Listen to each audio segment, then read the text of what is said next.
Olá, sejam todos muito bem-vindos a mais uma live ao vivo diário. Se estiverem me vendo bem, me ouvindo bem, me avisem aí através dos comentários. Sou Ítalo Marcilli, médico psiquiatra e fundador da Faculdade Mar Atlântico, a nossa faculdade. E aí, turma, beleza? Caramba, hein? Mais um diazinho, quarta-feira começando. O que acontece aqui? Hoje eu fui acordado, mas aí o que acontece é o seguinte, olha só, para começar, fui acordado com essa matéria que saiu na Revista Oeste. A jornalista Yasmin Alencar publicou hoje, 13 de novembro de 2024, às 6h28 da manhã. E aí eu já recebi logo aqui esta matéria, né? Minha equipe imprimiu para mim, li a matéria. E só para deixar claro para vocês, tanto o jornalista do Globo, né, Caio, né, entrou em contato comigo, eu falei, ele entrou em contato comigo, só não consegui responder pro Caio. Tava no meio aqui de uma jornada de trabalho que eu não tinha como, tinha um espaço na agenda para poder dar atenção ao Caio, beleza? Então o Caio publica aquela notícia lá no Globo na semana passada e logo alguns outros órgãos de mídia me procuram e eu agendei uma conversa com a Yasmin ontem de manhã, ou anteontem de manhã, foi na segunda-feira pela manhã. Ela me entrevistou, né, pelo Zoom, ficamos aqui 40, 50 minutos falando. E, claro, da entrevista toda, né, que eu falei pra caramba lá com ela, ela ia me perguntando coisas, eu ia falando, etc., saiu esta matéria aqui, que, mais uma vez, eu digo, cara, os jornalistas aí estão tentando entender mesmo o que está acontecendo. Achei bacana, mais uma matéria que eu achei boa, para falar a verdade. Achei boa, é evidente que se eu estou 40 minutos falando, isso não é uma transcrição, né, da nossa conversa, ela recortou do modo que ela achou que fizesse mais sentido. E é muito interessante eu ir entendendo como é que a opinião pública está tentando me compreender de algum modo, né? Então vamos lá, vamos começar a história. Então ela começa aqui falando, Ítalo Marcilli, 2 pontos. O médico e empresário que se prepara para disputar o governo do Rio de Janeiro em 2026. Aí já coloca aqui um pré-candidato. O pré-candidato promete transformar o Estado em um polo de tecnologia e produção de energia, caso seja eleito ao Palácio da Guanabara, e aí vai tudo, né? A coisa vai indo. E beleza, foi publicada aqui, foto minha, barbudo, né? Então, beleza, aqui, bacana. Então ela me pergunta sobre ideologia, me pergunta sobre criminalidade, evidentemente, segurança pública no Rio de Janeiro e outros assuntos ali, né? E a gente conversou bastante, foi muito interessante. E agora, o que acontece é o seguinte, o que eu achei bacana foi que um rapaz aqui no Instagram, hoje, né, então eu fiz aqui uma brincadeira, né, de interação com vocês, botei uns stories aqui, né, comecei aqui com meus stories, botei um fundão vermelho, porque lá na notícia ela fala que eu teria uma afinidade maior com partidos de centro-esquerda e realmente eu lembro que na minha fala eu falo, estava lá explicando uma coisa em concreto acerca do Rio de Janeiro, eu falo, olha, eu acho que nesse caso era melhor alguém de centro-direita, centro-esquerda mesmo, né? Então falo isso, ela pega, bota centro-esquerda, tá certo, tá errado, não, falei isso mesmo, ok. E aí, de modo brincalhão, eu boto aqui um fundo vermelhão, né, para começar os meus stories de hoje, ok? E um rapaz me faz uma seguinte, bota lá na caixinha, né, me manda uma seguinte pergunta, entre brincadeira, entre surpresa, ele fala assim, caramba, já tem até plano de campanha? Não tenho nenhum plano de campanha, Agora, preste atenção, tenta lembrar quem é o Ítalo, né? Então o Ítalo é um sujeito, é um homem de 39 anos, pai, né, pai de um monte de criança, casado, tem empresa, é médico, então vamos lá, qual que é a história? O Ítalo Marcilli é um homem de 39 anos que está neste estado, nesta cidade concreta do Rio de Janeiro desde sempre, né? Quer dizer, eu nunca morei em outro lugar, nunca vivi em outro canto, nunca pensei em sair daqui, mesmo quando meu pai levou um tiro na cabeça, foi assassinado, né? Há 3 anos, então assim, isso aqui é o meu lugar, é aqui que eu fico. Então é aqui que eu desenvolvo as minhas relações sociais, minhas relações econômicas, as minhas amizades, etc. E quando você está há 39 anos num lugar, numa certa posição social, exercendo uma certa função social também, é natural que algumas pessoas, as mais atentas e eventualmente por sorte também, acabem se conectando com muita gente. Então, uma coisa que eu falo aqui na matéria é muito verdade. As pessoas, ou vocês, uma grande parte das pessoas, né, vocês me conhecem como uma pessoa que está na internet, dando aula na internet, né, colocando pensamentos, ou como disse o jornalista da Globo, do Jornal Globo, dando lições de vida nas redes, né? Achei fofo o modo como ele fala acerca de mim naquele momento, parecia assim uma frasinha de novela da tarde, né, uma coisa meio Ana Maria Braga, mas achei bacana, dar lições de vida nas redes, bacana. Então é normal quando a pessoa, por exemplo, como eu, está no mesmo lugar há 39 anos, exercendo uma certa função social, e por uma questão também específica, concreta, consiga montar uma rede de relacionamentos verdadeiros, né, que vai trazendo como bagagem para a sua vida. Então a maioria das pessoas, vocês, né, me conhecem como o sujeito que está nas redes falando. Mas isso não é nem 10% da minha atividade humana. A minha atividade humana, 90% dela se dá no mundo real. Beleza? No mundo real mesmo. Entre palestras, conferências, conversas, jantares, apertos de mão, abraços e ajudas que eu peço, ajudas que eu desenvolvo, ação social, etc., ambulatórios e atividade... Entende não? Essa parte vocês não tiveram muito acesso ainda, beleza? E aí um sujeito me pergunta assim, já tem até plano de campanha. Não, plano de campanha eu não tenho algum. Agora, uma coisa eu teria sim. E deixa eu explicar uma teoria para vocês aqui, que é uma teoria importante. Atenção, lembre-se, o Ítalo Marcilli é médico, é um sujeito que estuda, né? É professor também, né? E tem empresa, no fundo, tem uma faculdade, é isso que eu tenho, né? Eu tenho uma faculdade, tenho uma empresa do ramo educacional formal, regulamentado, eu tenho uma faculdade, é isso que eu tenho, beleza? Então um sujeito, né, que pretenda ter uma atividade profissional, empresarial de alto nível, ele tem que ter uma série de conceitos na cabeça e tem que ter uma série de ferramentas para poder desenvolver o seu negócio. Uma delas, atenção, isso aqui é super importante, não sei se vocês sabem disso. Existe uma análise no mundo empresarial chamada análise PEST, tá? Ou PESTEL, ok? A análise PEST, beleza? Ela é um acrônimo de palavras, evidentemente, que são as seguintes. Então, vamos lá. Um empresário que esteja em certas indústrias, ou seja, que faça parte de certas indústrias sobretudo indústrias formais, indústrias desenvolvidas. Esse empresário, para chegar a ser competitivo, ele precisa fazer análises que estão para além do ambiente interno da sua empresa. Então eu vejo alguns empresários na internet hoje, sobretudo do mercado digital, falando assim, foda-se o governo, tô cagando pro governo, eu não quero saber de nada, eu não quero saber... Beleza, cara, isso só pode estar na boca, isso só está na boca ou de microempresários que realmente eles não fazem uma análise, não precisam fazer análises mais complexas, ou de empresários que fazem parte de mercados imaturos, muito imaturos ainda, ok? Agora, quando você está falando de um mercado educacional como é o que eu estou, de ensino superior que é como que eu estou, que tem grandes competidores, que depende de regulamentações, a gente precisa submeter uma parte do nosso trabalho a isso que é a matriz PEST, ou análise PEST, a gente precisa analisar, portanto, certas variáveis. Vou dizer quais são as variáveis. Variáveis, né? A variável política, PEST, o P é de política, econômica, social, tecnológica, beleza? E a análise PESTEL completa, né? O EL tem environment, ambiente e legal, ok? Então, essa é a análise, beleza? Essa é a análise. Então, quando um sujeito, um empresário, né? Ou o sujeito que tem um negócio, ou é um consultor, ou é um professor, ele é um analista mesmo de mercado, ele não consegue olhar só para para empresa em concreto com a sua vida interior, ele tem que olhar para todo o ambiente em torno, tentando entender ao máximo mesmo o cenário político, o cenário econômico, o cenário social e o cenário tecnológico. Então, claro, veja bem, uma coisa que vocês não podem dizer é que eu sou desatento, né? Tá aí uma das coisas que eu tenho é a atenção. Então pronto, eu tenho atenção, tenho acesso a conhecimento, né? Seja conhecimento acadêmico, seja conhecimento em primeira pessoa, porque graças a Deus a vida me deu muita gente que eu tenho possibilidade de conhecer do ambiente político, do ambiente econômico, de ação social de terceiro setor. Então, de fato, isso a vida me deu essa possibilidade de me relacionar em primeira pessoa com todos esses agentes aqui, sobretudo agentes do Rio de Janeiro, do Brasil também, Brasília, etc., mas do Rio de Janeiro, sobretudo. Então, quando, por exemplo, essa jornalista me entrevista, a Yasmin me entrevistou, e ela pergunta sobre, sei lá, segurança pública, né? Fala, e aí, para segurança pública?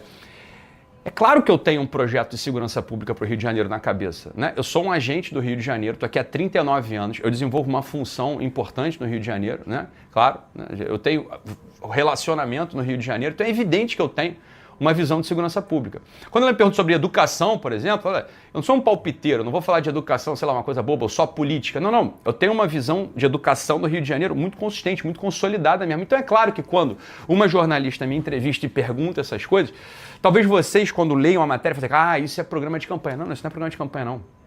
Isso aqui é visão do meu estado. Eu amo essa porra desse lugar aqui, isso é verdade mesmo, essa porra desse lugar aqui que eu moro, eu amo isso aqui, eu amo o Rio de Janeiro. Então é evidente que eu tenho uma visão de estado.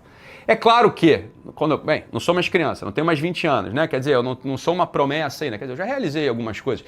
É claro que, né, eu não estou falando pessoas, não sei. É claro que eu tenho uma visão de governo do Rio. É evidente que eu tenho. Falei, e se eu fosse governador do Rio de Janeiro? E se eu fosse governador do Rio de Janeiro? Falei, porra, é óbvio que eu tenho bagagem para discutir tecnicamente. Esse é o ponto. Eu tenho bagagem para discutir técnica. Foi o que eu falei com a minha. A jornalista não botou nada técnico que eu falei na entrevista, né? Mas, por exemplo, ela falou de educação. Eu não tenho uma visão vulgar de educação. Porra, eu saberia no detalhe o que propor em cada região, eventualmente até em cada cidade, né? E aí, essa conversa aqui de que eu falo de centro, esquerda, não sei o que, esquerda, de onde é que eu pego isso? Eu pego isso justamente dessa parte que a gente está falando de educação. O que eu falo com ela? Porque, porra, eu já fiz a análise, eu sei como funciona aqui, eu sei como funcionam os aparelhos do Estado e do município. Então, pô, o Rio de Janeiro, o Estado do Rio de Janeiro que tem? O Estado do Rio de Janeiro tem a rede de educação de ensino fundamental e algumas universidades. É isso que a gente tem, é isso que o Estado tem, né? O governador tem isso na mão. Ele tem ensino médio, sobretudo, beleza? E algumas universidades. O governo, né? O governo do Estado do Rio de Janeiro não tem a rede de ensino fundamental e berçário. Isso é do município, beleza? Então, quando ela começou a falar dessa coisa de educação, e aí estava ali uma conversa que estava um pouco indo para ideologia, se é conservador, se não é conservador, era essa conversa que eu estava tendo com ela. Eu falei só, presta atenção, vou te falar qual que é a minha visão sobre o assunto. A minha visão sobre esse assunto é o governador, o executivo, não estou falando de deputado estadual, estou falando de deputado federal, não. O executivo, o governador do Rio de Janeiro, ele tem pouca margem, ele tem pouco espaço para fazer discussão ideológica num estado que está em ruínas. Quer dizer, num estado em ruínas, as utopias liberais, elas não têm lugar, não tem espaço. Utopia ideológica não tem espaço, né? A gente tem que ver uma coisa prática, concreta. Então, claro, a gente com a rede de ensino médio na mão, acho que eu vou ficar discutindo ideologia, se tem mamadeira de piroca, se não tem mamadeira de piroca, não sei o que, de aborto. Não sei o que. Presta atenção, isso não cabe. O aluno já foi formado no ensino fundamental. Os professores pegou o ensino fundamental, quarta série, quinta série, sexta série, sétima, aquela coisa que aí sim são pautas conservadoras ou pautas progressistas, que é ensino sexual, sei lá, autonomia, liberdade, não sei o que, LGBT. Isso já está, então, o sujeito já está formado nisso. Quer dizer, no ensino médio, o que o sujeito tem que... O sujeito entra no ensino médio, o que ele tem que se deparar? Ele tem que se deparar com o ensino técnico, porra. Ele tem que se deparar com o ensino técnico. Atenção, e não é ensino técnico amplo, é ensino técnico, segundo a minha visão, claro, aí já é visão de governo mesmo. Né? Por que eu tenho a visão de governo? Porque eu sou um sujeito que estou pensando em educação, por exemplo. Eu sou empresário do ramo da educação, eu sou um agente da educação formal, né? Regulamentada. Eu sou dono de uma faculdade, entendeu ou não? Então é evidente que eu penso em educação, assim como eu penso em segurança, é claro que eu penso isso tudo. Então, porra, quando ela me fez essa pergunta, eu falei, olha, isso não tem espaço para ideologia. Não tem espaço para ideologia nenhuma. Isso aqui é prático, é técnico. Eu tenho que olhar para as regiões específicas, entender o que elas já desenvolvem de atividade econômica e qual seria uma vocação possível a gente tendo uma visão de primeiro mundo para aquela região. Evidente. Então, por exemplo, São Gonçalo, sei lá, foi o que eu falei com ela. São Gonçalo, por exemplo, aqui, ó, cidade do Rio de Janeiro gigantesca, cidade do estado do Rio de Janeiro gigante, ela tem um IDH baixo, né? É subaproveitada, mas tem um posicionamento estratégico ali do lado da Baía da Guanabara fundamental. Então é evidente que se eu tenho os dispositivos de educação do Estado na mão, as escolas estaduais, é evidente que eu vou fazer uma proposta para diretores, uma proposta para secretário de educação, uma proposta educacional para São Gonçalo específica. Eu vou dar ensino técnico profissionalizante de engenharia naval, de tecnologia de engenharia marítima, né? Eu vou dar ensino técnico, por exemplo, ali é uma área, como tem DH baixo e tem grande espaço, a gente podia montar hub, ali podia ser o lugar de hubs de call center, por exemplo. Né? Por exemplo, aí você vai para Nova Iguaçu, falando Nova Iguaçu. Pô, Nova Iguaçu não pode virar piada em esquete de humor. Né? Não dá para você olhar para Nova Iguaçu, eu não consigo fazer olho para Nova Iguaçu, criminalidade. Não tem graça nenhuma isso, pô. Tem graça nenhuma, porrada de gente trabalhadora, né? Quer dizer, ali pela localização geográfica na Baixada, aquilo precisa ser um hub de logística. Então, claro que o ensino técnico, o ensino médio, o que eu vou propor ali naquela região de ensino técnico profissionalizante? Eu vou propor, claro, profissionalização, por exemplo, em logística, ou Belfort Roxo do lado, ensino técnico profissionalizante da indústria de bebidas, sei lá, ali tem, né? São as vocações naturais. Então a gente vai para a região serrana. Região serrana vai fazer o quê? Teresópolis, por exemplo. Porra, né? Friburgo, por exemplo, sei lá. Friburgo tem ali um polo têxtil. O que eu vou fazer? Ensino técnico profissionalizante de design, ensino técnico profissionalizante de indústria da moda, ensino técnico profissionalizante de indústria têxtil, porque aquilo é a vocação do lugar, porra. Né? Ou então a gente desce, vamos descer a costa, vamos descer pra cá, vamos pra costa, vamos ali pra baixo na costa, porra, Angra dos Reis. Angra dos Reis não pode ser um lugar que, Angra dos Reis Paraty, não pode ser um lugar que viva só de turismo subaproveitado, porra, né? Turismo de rico só. Eu falei, não pode ser. Então o ensino técnico profissionalizante no ensino médio, por exemplo, ali em Angra dos Reis, quer dizer, ali, porra, podia ter vocação de energia. Ali podia ser na Costa Verde uma liderança de transição energética, por exemplo. Você tem Angra 1, Angra 2, Angra 3 ali que vai funcionar daqui a pouco. Evidente, né? Indústria farmacêutica, ou então você vai para a região dos lagos, por exemplo, porra, uma baita vocação de indústria naval, de biotecnologia marinha. Então, é isso que tem que ser aplicado ali. Quer dizer, eu tenho que desenvolver aqueles moleques, né? Eu tenho que botar o ensino médio, os dispositivos de ensino médio, ensino técnico, para dar suporte, para dar base, para dar infraestrutura humana, infraestrutura de RH. Foi isso que eu estava falando com ela, né? Então foi isso que eu disse. Falei, olha, ali você vai para a região dos lagos, Cabo Frio, por exemplo, ali para toda a parte de dentro da Praia do Forte, ali você tem um palco que pode ser, você tem uma região ali que pode ser a liderança de transição energética renovável, por exemplo, energia eólica offshore, o caramba, né? Nossa presidenta estocar vento, ali é o lugar de estocar vento propriamente dita, né? Energia solar, por exemplo, então pronto. Só que acontece que eu vou precisar de mão de obra. Onde é que eu vou arranjar essa mão de obra? Ora, se eu dou a possibilidade dos moleques, né, do ensino médio, se formarem, se profissionalizarem naquilo. E depois os dispositivos educacionais de ensino superior do Estado, porra, né? A UERJ, por exemplo, os polos. Olha, foi isso que eu estava falando com ela. Então, o que eu estava dizendo para a jornalista era, né? O que eu estava dizendo para a jornalista era o seguinte. Falei, olha, onde é que está o lugar para discussão ideológica em educação quando eu estou falando de Estado, estou falando de Estado. Eu não estou falando de município, não estou falando de presidência. Eu acho que na presidência, o cargo executivo de presidência tem lugar para ideologia, sim. É evidente que tem lugar para ideologia. Né? Porque aqui no Brasil, o nosso tipo de regime é um regime no qual você tem um regime presidencialista. Então, olha, o chefe de Estado, ele também é o ideólogo do Estado, vamos chamar assim. Ele tem a visão, né? O ideólogo do Estado. O chefe de Estado é a mesma, o presidente é as duas coisas, né? Ele é o primeiro-ministro, é o cara que toca a operação e é o cara que pensa Estado, que se relaciona com o exterior, etc, etc. Isso é óbvio, né? Mas é óbvio, pô. Né? E depois eu falo o seguinte, olha, um governador do estado do Rio de Janeiro deveria ter na sua pauta, na sua agenda semanal, uma reunião com o Itamaraty, porra, porque a gente vai precisar, atenção, a gente tem uma dívida aqui no Rio de Janeiro, para quem não é do estado do Rio de Janeiro, a gente tem uma dívida pública praticamente insolvente, não dá para pagar esse negócio. Então o que eu vou querer fazer? Eu vou precisar de investimento externo. É evidente que eu vou precisar de investimento externo. Agora, como é que você consegue investimento externo? Você tem uma puta relação com o Itamaraty também. Agora, o Itamaraty, ele tá alinhado à presidência, em geral, que é de esquerda. Porra, entende ou não? Eu não sou... Atenção, o governador do estado do Rio de Janeiro não é um sujeito que vai subir no palanque, vai ficar... Isso é bobeira, isso que eu falei, parece palhaçada. Isso é pra... Aí sim, deputado estadual, deputado federal, o vereador mesmo. Aí isso tem lugar, entendeu? Claro que tem lugar, é isso que a gente espera, inclusive, do legislativo, né? Evidente. Agora, quando a gente está falando de governador do estado, e até prefeito mesmo, não tem espaço para isso, tem que ser um sujeito que tenha a visão estratégica, tenha um planejamento estratégico, é um sujeito que tenha a visão executiva, é um sujeito que consiga se relacionar com os pontos necessários da sociedade e da política para poder tocar, e sobretudo um estado como o meu, que é um estado que está em frangalhos, porra. A gente tem uma dívida pública, como eu disse, porra, é praticamente insolvente esse negócio. Quer dizer, a capacidade de negociação com a União, ela tem que ser muito poderosa. Né? Tem que ser muito poderosa. A capacidade de conseguir ter planejamento estratégico, visão de fato, visão estratégica de longo prazo para o Rio é fundamental. É óbvio que é fundamental. Então, essa é a pergunta que eu fiz, né? Que eu falei para falar, onde é que está o espaço para ideologia nisso? Porra, o teto está desmoronando, meu filho. Quer dizer, o teto do Rio de Janeiro está desmoronando e o chão está abrindo, porra. Né? Aí que eu vou ficar dizendo, sou de esquerda, sou de direita, sou não sei o quê. Eu falei, meu filho, aqui, ó, tem que tocar, a gente tem que tocar esse estado, não dá. O Rio de Janeiro, atenção, resto do Brasil, não é por nada não, mas o Rio de Janeiro, ele é o coração do Brasil, porra. O Rio de Janeiro, ele foi capital do Império.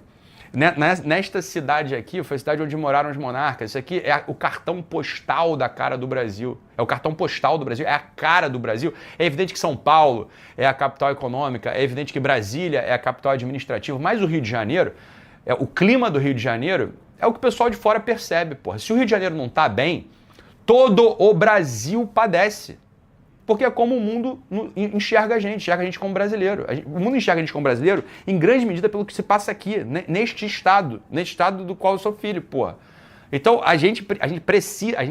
o Estado do Rio de Janeiro precisa pilotar, a gente precisa pilotar a retomada brasileira. É óbvio que precisa pilotar a retomada brasileira. E você precisa fazer isso com alguém que conheça a dinâmica desse Estado e tenha, de fato, disposição de se relacionar, e não de ficar brigando em palanques, né, querendo cortes, imitadas e arranjando confusão com todo mundo. Por exemplo, num Estado como o Rio de Janeiro, por exemplo, no governo do Estado do Rio de Janeiro, um sujeito como o Pablo Marçal, o que ele fez em São Paulo, não tem espaço, porra.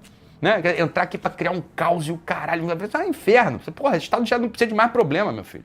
A gente já tem os nossos, entendeu? Não precisa de mais gente maluca, virando do avesso, desmascarando. Desmascarar quem, porra? Né? Todo mundo já sabe. As pessoas já conhecem, a gente precisa de gente aqui, ó. A gente precisa aqui no Rio de Janeiro, a gente precisa de um líder aqui que de fato queira governar. O que é governar?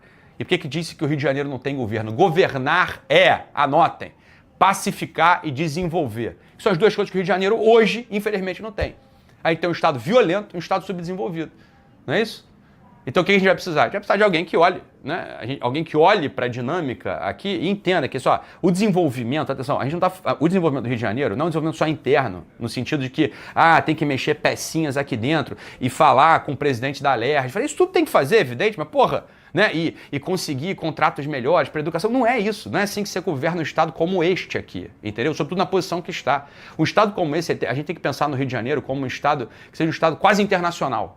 Quase internacional. Ou seja, a gente tem que ter uma visão estratégica global para o Rio de Janeiro e encontrar apoios, encontrar financiamento, conseguir fazer transição energética, liderar a transição energética, conseguir linhas de financiamento global, título de emissão de Green Bond, Blue Bond, etc. São coisas que assim, não estão no imaginário de ninguém. Você está entendendo? Não estão no imaginário de ninguém. Né?